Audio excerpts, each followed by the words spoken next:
Hi, my name is Gabriel, and in today's pro tip, I am going to be showing you how to make clean, repeatable cuts on this miter saw without using a miter station. Now, keep in mind, I am using an industrial grade Royce 60 tooth finishing blade. The first step is to bring on the double-sided tape and put on our sacrificial fence.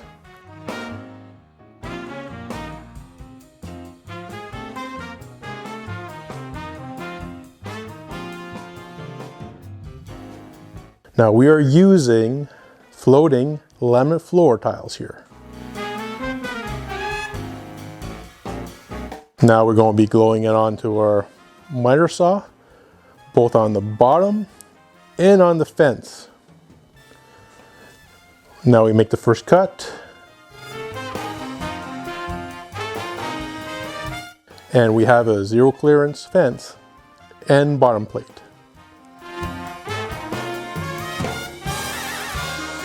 Next, we measure the piece that we want to cut and we glue on a stopper block.